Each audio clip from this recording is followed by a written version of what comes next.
book, The Imaginal Cells, was released at the World Economic Forum in Davos this January by co-authors Kim Polman and Stephen, oh no, I'm going to say this wrong, Vasconcelos Sharp?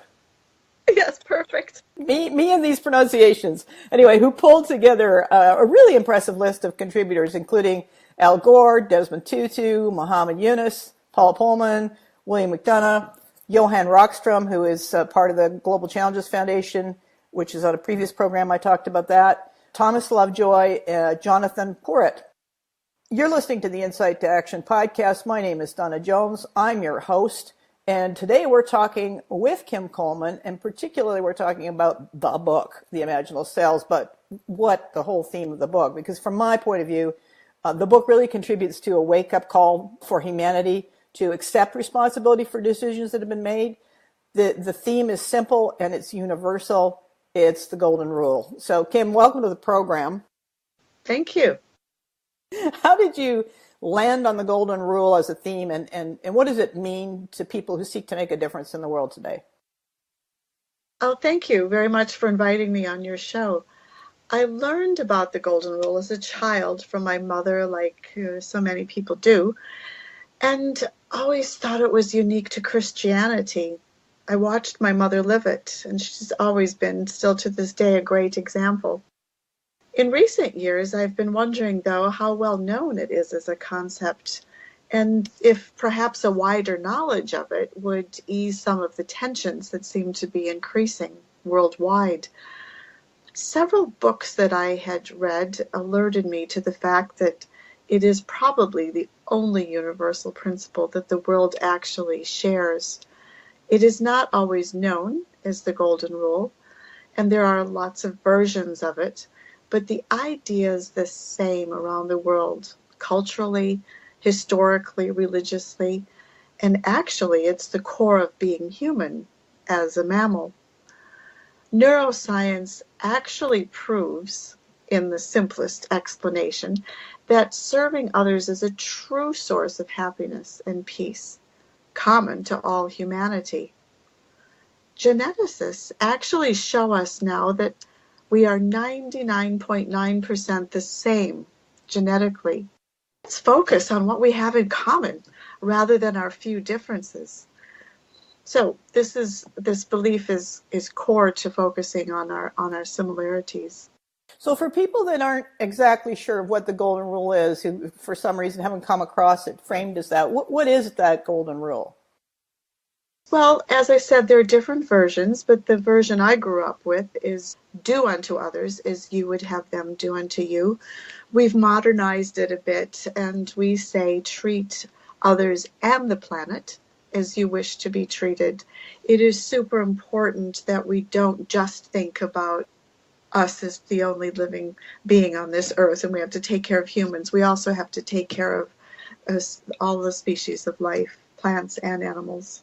Yeah, we've become quite disconnected from that interconnection and the interrelationships that make life work on the planet. And so that simplicity of that is an ethical anchor, I think, for people to go back to and go, okay, everybody contributes here. Let's just look at that through that lens. So thanks for that.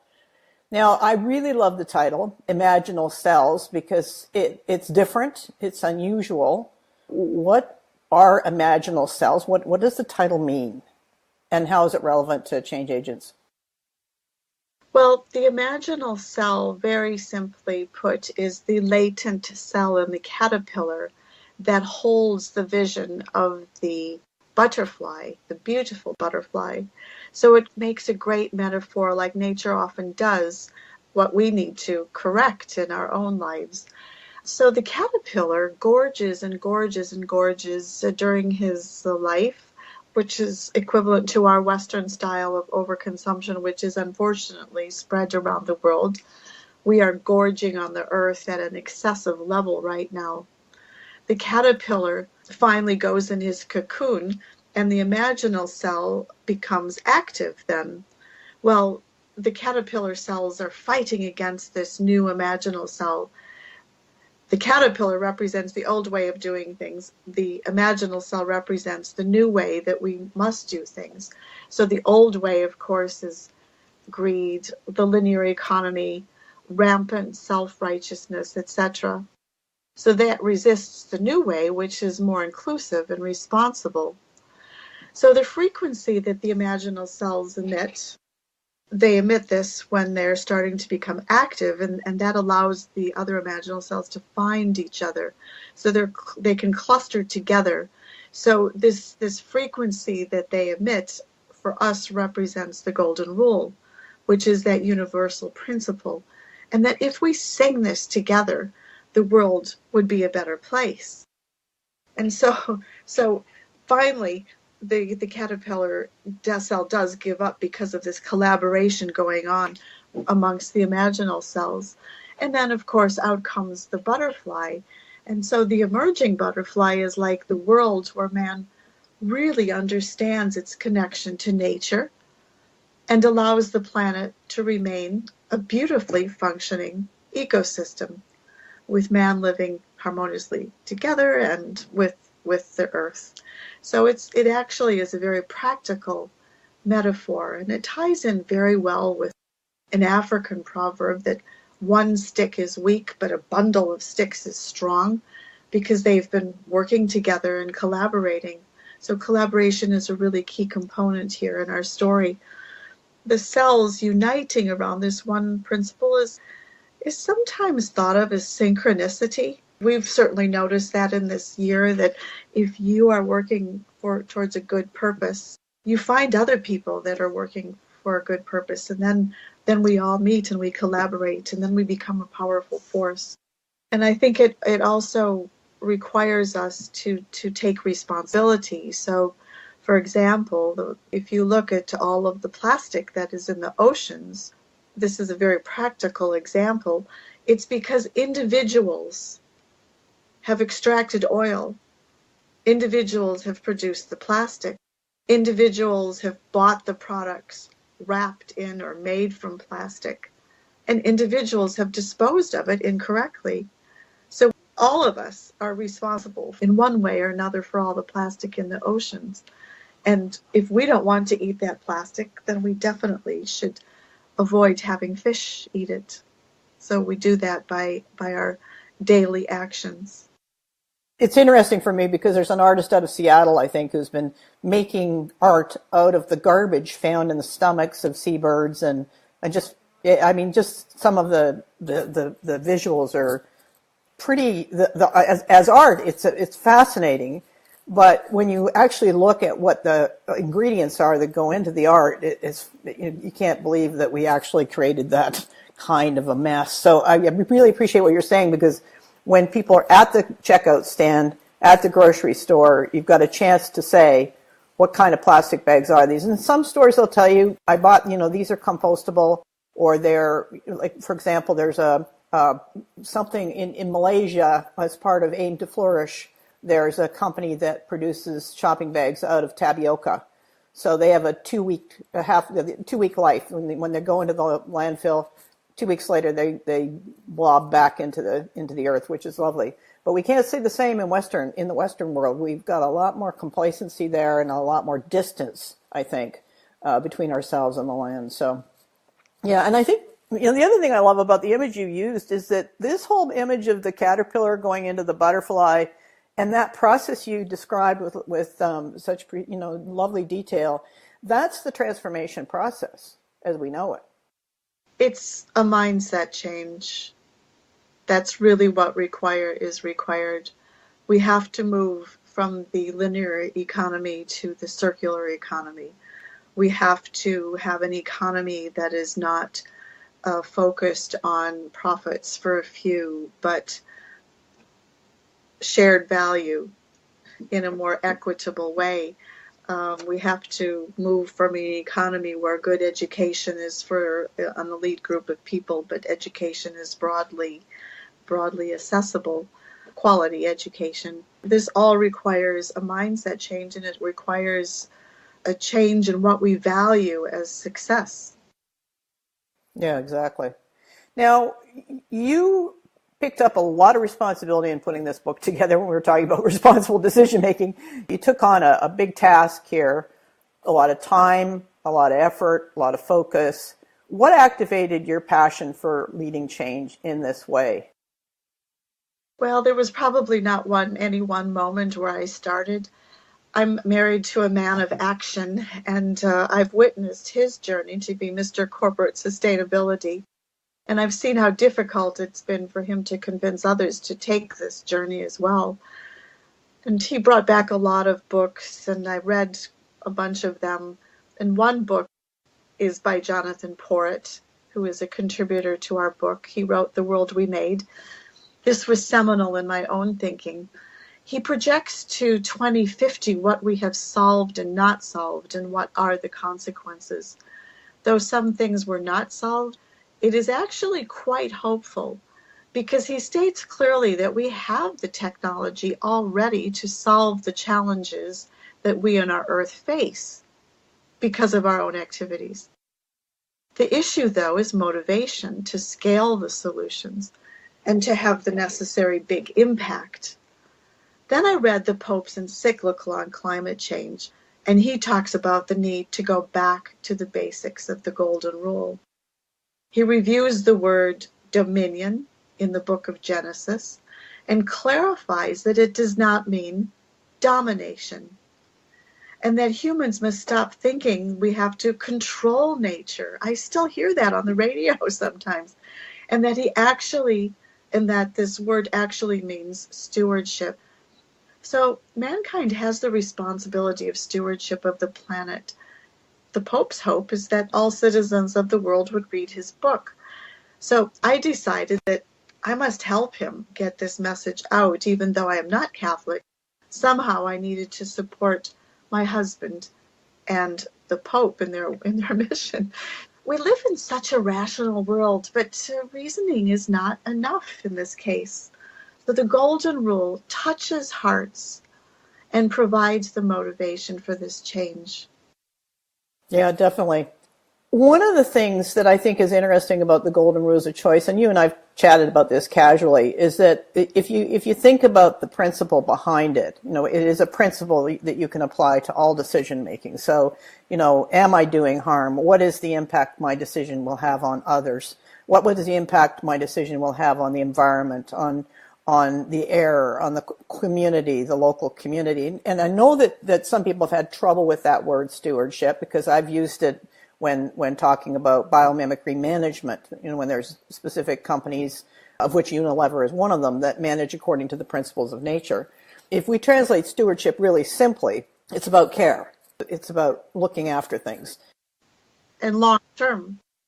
Exactly. Not care as in the moment where, I can just walk away and ignore the ramifications of a particular decision that's been made, but hold on, knowing that it's going to play out over time. So in that sense, then, the Golden Rule is a principle that anyone can use for decision making. In all this research, I realized that the Golden Rule is really applicable to all the issues, and that is the point of the book. Each of our authors works on different topics, different problems, and there's a Golden Rule for each one of them. And also thinking about this, I realized that the Golden Rule has 3 requirements. So first of all, it requires empathy. We need to listen to the other person. Right away, this opens the path to solutions, because everybody wants a voice. And although we can't make everyone happy, we do need to, in the first instance, sit down and listen to each other. It disarms layers of defenses that we've built up, and it allows us to find points in common from which we can build. And then second of all, it requires courage to take responsibility. Each one of us is responsible for doing what we can. It is so easy to sit back and wait for someone to solve the problems, most likely complaining during the whole process that it is not being done fast enough or not being done good enough, but that's not very helpful. For example, during our multiple international moves, when I was moving around with my husband, I faced a lot of challenges every time, and I complained about them. I'll admit I complained. There were a lot of things we had to deal with. I did. He had his job. But my husband's answer was that if something bothered me, and I could change it, then I had to take action. And if I couldn't change it, then I had to accept it and find a way to deal with it. And I think he's really right. If you have not participated in an election, then you don't have a right to complain about what the government is doing or not doing. And if you have avoided paying taxes, then you can't complain about the potholes in the roads. And if you don't like corruption, then don't ask favors for yourself either. So we each have to think deeply about how we take responsibility and make the change where we can. And then the third part about the golden rule, it really does require action. It goes a step farther than empathy and compassion, because it's don't do, don't treat, do treat, etc. And it's always about doing these things. So the golden rule is, as far as I can see, the only principle that really ties all of humanity together. Common humanness is what binds us together. Exactly. You pulled a lot of people together with very, as you said, very different points of view. I've read the book and very different angles in the contributions that have been made. What did you learn? Because, I mean, there's two levels that I'm thinking about here. One is conceptually, you've got these incredible stories coming from, and these points of view or perspectives coming from people that have contributed to the book. And the other side of it is the experience of actually where, because I know you did some field trips, you were out there, and it's because it's not just about understanding it in my mind, it's about feeling it, experiencing it, the whole sensory understanding that goes with being in the field, in nature, or in the moment where people are wrestling with these ideas. What did you learn from all of that? I learned that there are alarming things and that there are hopeful things. So many of our authors talk about our connection to others and our continuation, for example, that we have slaves, or our relation to species in the ocean, or our relation to indigenous cultures, our relation to the climate, and our relation to the jobless, etc. And we're all connected. We need to understand that. You mentioned before about being disconnected from the land. I am alarmed at how disconnected we have become and insensitive to the effects of our actions on others and the planets. But I am hopeful because so many people are working so hard to find solutions. We meet so many people who are so passionate and who are devoting their lives to solutions. We have a choice every single day of our lives about what kind of person we want to be. So we can choose to be a destroyer or a builder, or we can be a drain on the system or a contributor to the system. We can be filled with hate and anger, or we can be filled with gratitude and love. We can always justify whatever position we take, but what is really going to make us happy? And I choose to be a contributor. I choose to be grateful, and I want to be a builder. So, we encourage people to make that choice. So, for example, the rural shopper, I was in Myanmar, and there were plastic bags all over the fields, and I thought those people also need to think about throwing that plastic bag in the fields, because it's blowing, getting into their rivers and getting into the oceans. So the investor on the other side in London can no longer invest in these huge fishing vessels that drag kilometer-long nets behind him. And the adolescent girl has to think about what qualities are really attractive.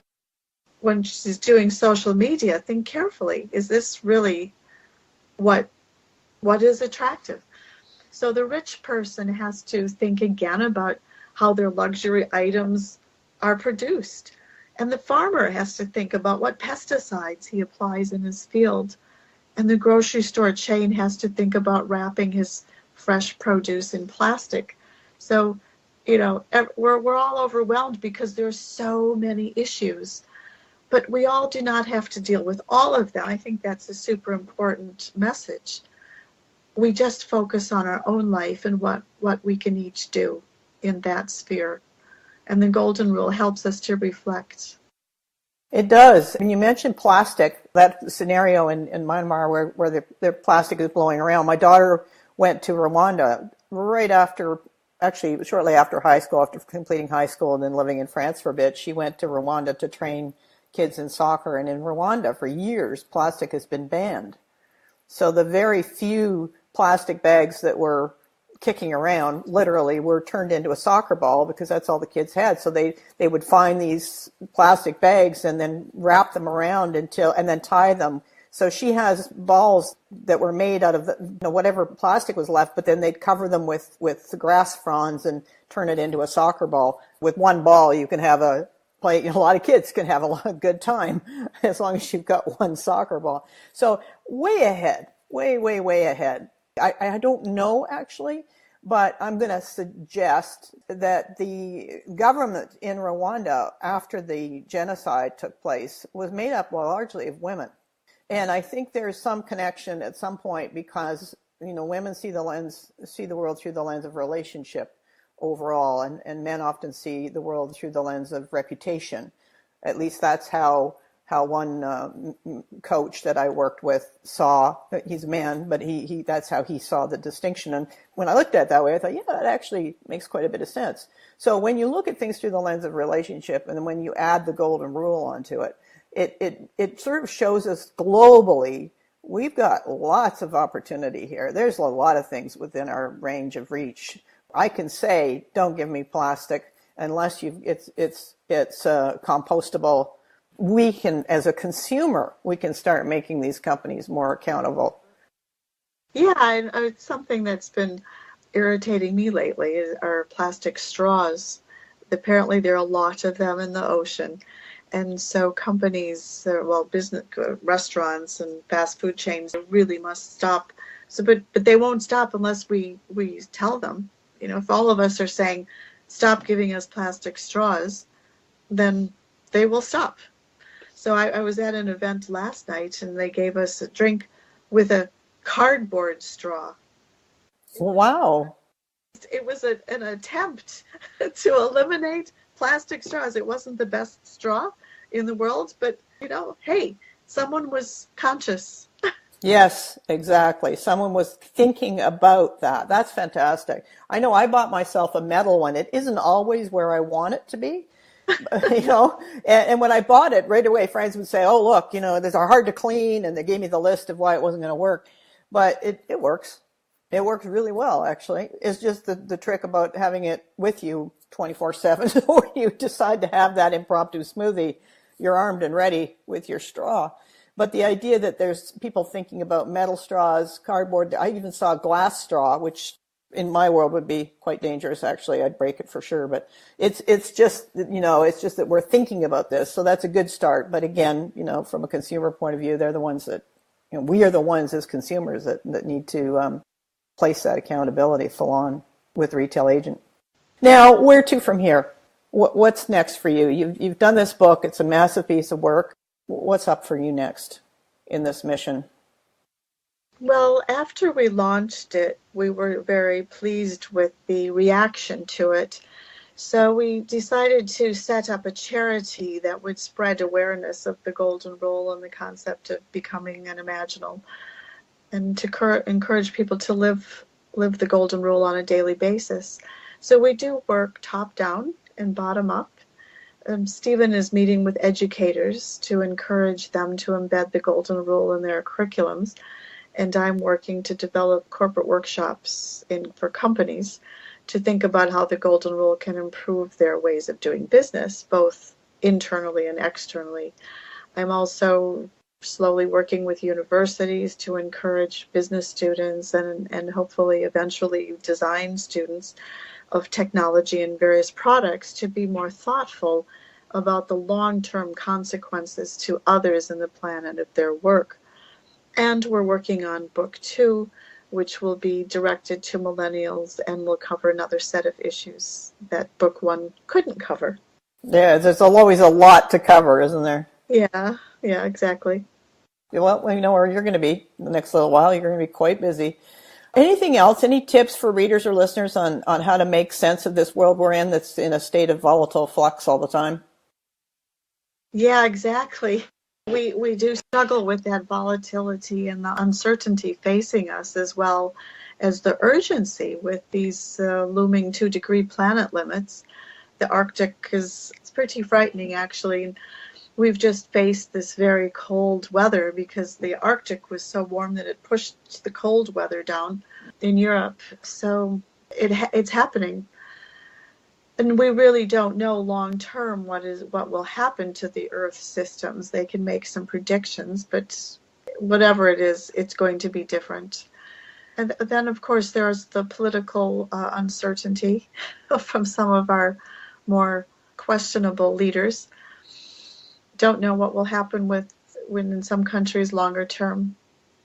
And changing these forces seems monumental, but humans have created these situations, and humans can correct things. So each of us needs to start where we are, taking that responsibility to choose to be a builder and a fixer in our own spheres of influence. And simply put, treat others and the planet as you wish to be treated. Nice and simple.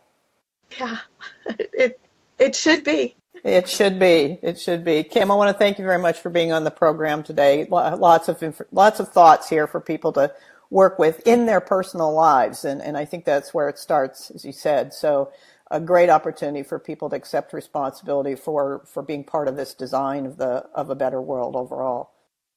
Thank you so much for having me.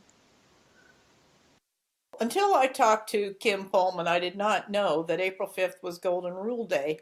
It would be easy to conclude from the conversation that we've had here that the Golden Rule is about religion, but that's not in fact the case. What we're looking for in this work to really tackle the big problems globally is, and locally, right down all levels, systemically, is things that stand as universal principles, ways in which we all recognize the oneness of humanity. And that is, in fact, what I hope came out of this program for you today. So, in the spirit of that, I invite you to consider what principles you use in your decision making. How can you, where can you, what are the places where you find yourself drifting toward polarity, but you can, by simply shifting your principles, come back to something that addresses a more responsible impact on the world today. And I think that's really the opportunity that the conversation that we had in this episode does provide to us all. So my name is Donna Jones. I'm your host. I want to thank you for listening to the program. You'll find me on Twitter at EPDAWNA_Jones. I'm on LinkedIn, of course. I wrote the Decision Making for Dummies, which is a more advanced book, despite its title. I've contributed a chapter to The Intelligence of the Cosmos on emotions in the workplace and decision making. And we're just getting close to releasing a book through Great Workplace Cultures, which you'll hear more about shortly as I start to interview the various contributors to the book. So thanks very much for joining me, and I hope on April 5th, which is the day this is going to be published, you will have an opportunity, or you will take the moment to consider what your impact is as you make your own personal decisions. Thanks for joining me. Share, please. If you enjoyed this program, please share and subscribe.